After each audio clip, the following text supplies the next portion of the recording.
മാഷേ,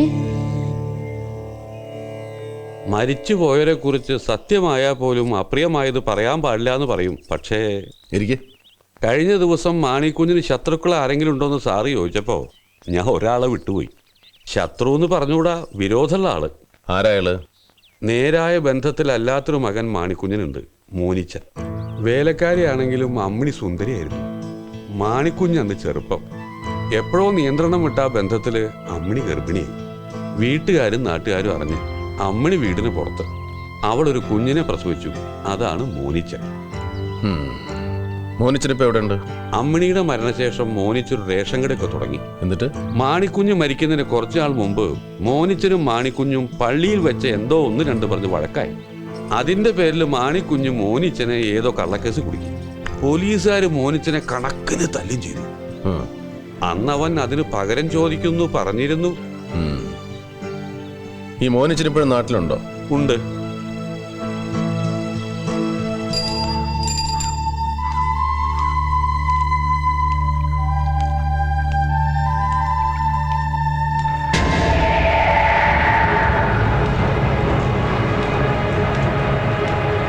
അയ്യോ,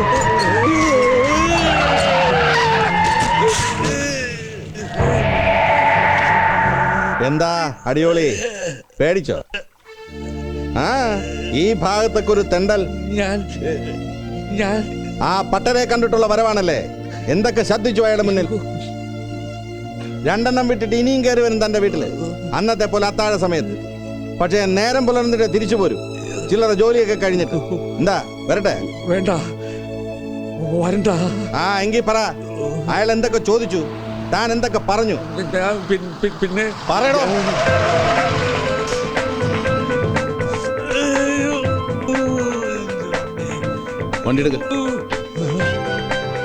വണ്ടി എടുക്ക് സത്യദാസേ.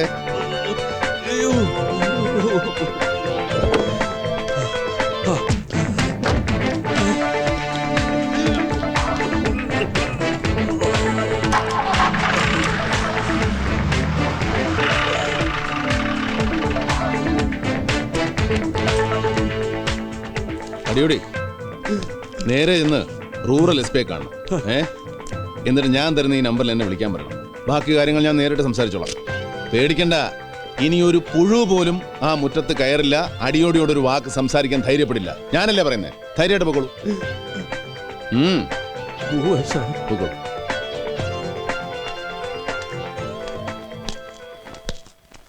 സ്വാമിയെ നിന്നെ അങ്ങനെ അങ്ങ് പോയാലോ? ഇനി പോവല്ലോ.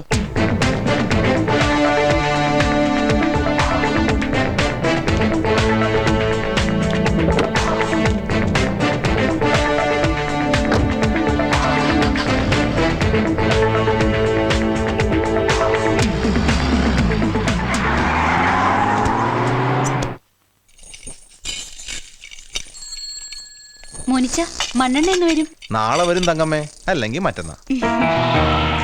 മോനിച്ച, ഒരു 15 രൂപ കുറവുണ്ട്. ആ തങ്കമ്മേ, ഇത് തന്നെയാണല്ലോ സ്ഥിരം പല്ലവി.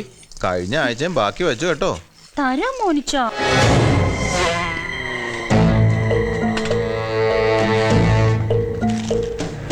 മോനിച്ച ആരാ?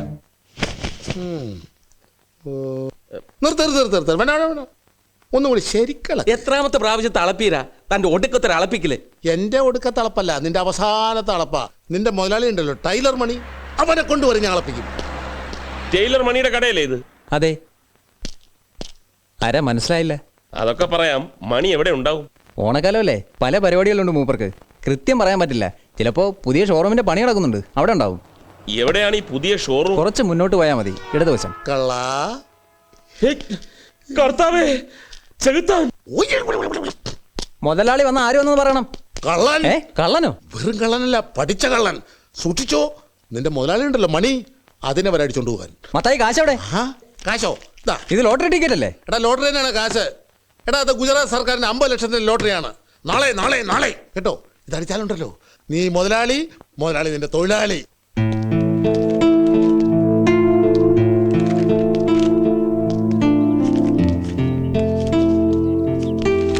സാറിന് ഇപ്പൊ തോന്നിയ സംശയം അന്നും ചിലർക്ക് തോന്നിയിരുന്നു. സമ്പന്നന് നാട്ടിലെ പ്രമാണിമായ മാണിക്കുഞ്ഞ് ഒരു സുപ്രഭാതത്തിൽ കൊല്ലപ്പെട്ടതായി വാർത്ത വരുന്നു. ആ മനുഷ്യനോട് എനിക്ക് വിരോധമുണ്ടെന്നുള്ളത് രഹസ്യമല്ല. ന്യായമായും സംശയം എന്നിലേക്കും തിരിയും. അന്നതുണ്ടായി. അടുത്ത ദിവസത്തെ പേപ്പറുകളിൽ ആ സംശയം ന്യൂസായി വന്നു.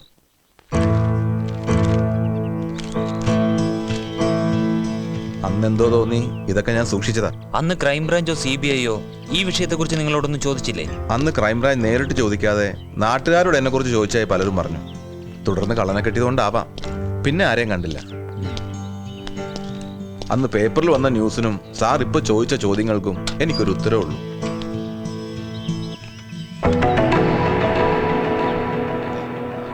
നാദാമംഗലം പൗരമുന്നണിയുടെ ആഭിമുഖ്യത്തിൽ ഓണാഘോഷത്തിന്റെ ഭാഗമായി നടത്തപ്പെടുന്ന കൂട്ടയോട്ടത്തിലേക്ക് എല്ലാവരെയും ഞാൻ വിനീതമായി സ്വാഗതം ചെയ്തുകൊള്ളുന്നു.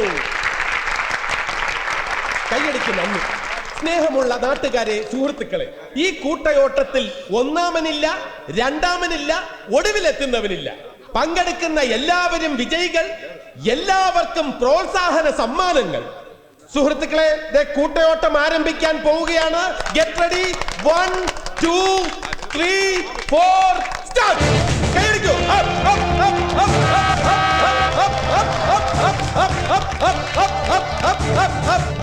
അതാ ടൈലർ മണി. നാദാമംഗലം പൗരമുന്നണിയുടെ ആഭിമുഖ്യത്തിൽ ഓണാഘോഷത്തിന്റെ ഭാഗമായി ടൈലർ മണിയുടെ നേതൃത്വത്തിൽ നടത്തപ്പെടുന്ന കൂട്ടയോട്ട മത്സരമാണ് ഇവിടെ നടന്നുകൊണ്ടിരിക്കുന്നത്. കൈയടിച്ച് ഈ കൂട്ടയോട്ട മത്സരത്തെ ടൈലർ മണി. നമസ്കാരം സാർ. പൗരമുന്നണിയൊക്കെ ഇപ്പോഴും ഉണ്ടോ? ഉണ്ട് സാർ. അതിന്റെ ഭാഗമായിട്ടാണ് ഈ ഓണാഘോഷവും കൂട്ടയോട്ടവും ഒക്കെ. അതെ, മണിയോട് ഒന്ന് രണ്ട് കാര്യങ്ങൾ സംസാരിക്കാനുണ്ട്. ഒന്ന് അകത്തോട്ട് കയറാം. ശരി സാർ. സാറിനെ കുറിച്ച് ഒരുപാട് കേട്ടിട്ടുണ്ടെങ്കിൽ നേരിട്ട് കാണുന്നത് ഇത് ആദ്യമായിട്ടാണ്. എന്താ സാർ സംസാരിക്കാനുണ്ടെന്ന് പറഞ്ഞത്? മണി ഫ്രീ ആണോ? ഈ കൂട്ടയോട്ടം കഴിഞ്ഞാൽ ഒരു 7 മണിയോടെ ഞാൻ ഫ്രീ ആവും. സാർ എവിടെയാ ഉള്ളതെന്ന് വെച്ചാൽ ഞാൻ വന്ന് കണ്ടോളാം. അത് വേണ്ട, മണി എവിടെ ഉണ്ടാവും പറഞ്ഞാൽ മതി, ഞങ്ങൾ വന്ന് കണ്ടോളാം. പഴയ കടയുടെ അല്പം മാറി ഒരു ഷോറൂം. അറിയാം, ഞാൻ അവിടെ പോയിരുന്നു. ശരിക്കും പറഞ്ഞാൽ അവിടെ നിന്നാണ് മണിയുടെ തുടക്കം. ടൈലറിംഗ് ഷോപ്പായിരുന്നു, പിന്നെ ടെക്സ്റ്റൈൽ ഷോപ്പാക്കി മാറ്റിയെന്ന് മാത്രം. ഇപ്പൊ ടൈലറിംഗ് ഇല്ലേ? ഉണ്ട് സാർ. ടെക്സ്റ്റൈൽസിന്റെ ബാക്കിലുള്ള കെട്ടിടത്തിലോട്ട് മാറ്റിയിരിക്കുക. അപ്പൊ ശരി, കൂട്ടയോട്ടം നടക്കട്ടെ. രാത്രി 10 മണിക്ക്. സാർ, ഒരു സമ്മാനദാനം നടത്താൻ സമയം ഉണ്ടാവും. അതൊക്കെ മണിയും കൊടുത്താൽ മതി. ആ ഗണേഷ്. ആ ഓക്കെ.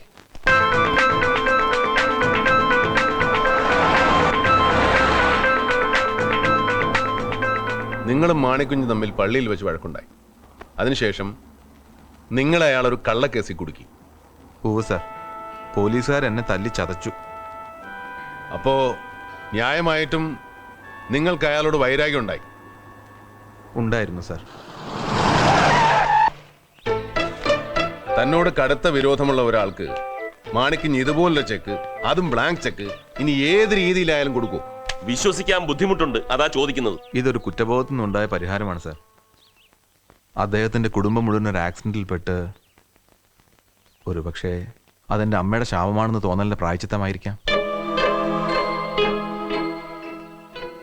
ഒരിക്കലും ഒരു അവകാശവും പറഞ്ഞ് ഞാൻ അവിടെ പോയിട്ടില്ല. അദ്ദേഹം ആളെ വിട്ട് പല പ്രാവശ്യം നിർബന്ധിച്ചുകൊണ്ടാണ് ഞാൻ അന്ന് പോയത് തന്നെ. സംഭവിച്ചതെല്ലാം മറക്കണം, പൊറുക്കണം. ഞാൻ ഇവിടെയുള്ളതെല്ലാം വിറ്റുപിറക്കി ഊട്ടിയിലോ മറ്റോ സെറ്റിൽ ചെയ്യാൻ പോവുകയാണ്. അതിനു മുമ്പ് ഒരു കടമ തീർക്കാനുണ്ടെന്ന് പറഞ്ഞിട്ടാ ഇഷ്ടമുള്ള തുക എഴുതിയെടുത്തോളാൻ പറഞ്ഞ് ഈ ബ്ലാങ്ക് ചെക്ക് എന്നെ ഏൽപ്പിച്ചത്. എന്നിട്ടെന്താ പിന്നെ ഈ ചെക്ക് ഉപയോഗിക്കായിരുന്നത്? നിർബന്ധിച്ചതുകൊണ്ടാ ഞാനത് വാങ്ങിയത്. പിന്നെ എന്തോ ഒരു അഭിമാനക്കുറവ് തോന്നി വേണ്ടാന്ന് വെച്ചു. മോനിച്ചന്റെ കല്യാണം കഴിഞ്ഞോ? കഴിഞ്ഞു. ഒരു കുഞ്ഞുണ്ട്. പക്ഷേ അവരിപ്പോ അവരുടെ വീട്ടിലാ. എന്താ അപ്പോഴേക്കും ഡൈവേഴ്സ് ആയോ? അതല്ല സാർ, ഒരാഴ്ച നിൽക്കാൻ പോയതാ. മാണിക്കുഞ്ഞിന്റെ സ്വത്തുക്കൾ മുഴുവൻ വാങ്ങിച്ചത് പാർട്ട്നേഴ്സ് ആണല്ലോ. അതിൽ പലർക്കും അഭിപ്രായ വ്യത്യാസമുണ്ട്. മോനിച്ചനോ? അന്ന് മാണിക്കുഞ്ഞെന്നെ വീട്ടിലേക്ക് വിളിപ്പിച്ച ദിവസം ഈ സ്വത്ത് വിൽപ്പനെ കുറിച്ചുള്ള സംസാരം അവിടെ നടക്കുന്നുണ്ടായിരുന്നു. സ്വത്തുക്കൾ മുഴുവൻ വാങ്ങാൻ പാർട്ട്നേഴ്സിന് താല്പര്യമുണ്ട്. പക്ഷേ മാണിക്കുഞ്ഞിന് അവർ പറഞ്ഞ വില തീരെ പോരാ. തുടർന്ന് ഞാനുമായി സംസാരിച്ചപ്പോൾ സ്വത്തുക്കൾ അവർക്ക് വിൽക്കുന്നില്ലെന്നും പറഞ്ഞു. പക്ഷേ ഇപ്പൊ സ്വത്തൊക്കെ അവരുടെ കയ്യിലായി. അന്നത്തെ ചർച്ചയിൽ എല്ലാ പാർട്ട്നേഴ്സും പങ്കെടുത്തിരുന്നു? പാർട്ട്നേഴ്സ് ആരും ഉണ്ടായിരുന്നില്ല സാർ. പിന്നെ അവരുടെ മധ്യസ്ഥനായി ബാഹുലേന ഉണ്ടായിരുന്നത്. ആരായി ബാഹുലേൻ? ബാഹുലേന അവരുടെ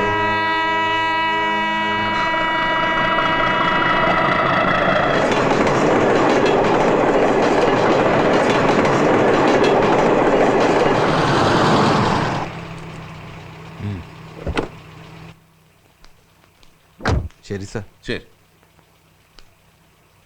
ധാരാളം സ്വത്തുക്കളുള്ള മാണിക്കുഞ്ഞ്, അനുഭവിക്കാൻ ആകെ ബാക്കി വിധവയായ ഒരു മരുമകൾ മാത്രം.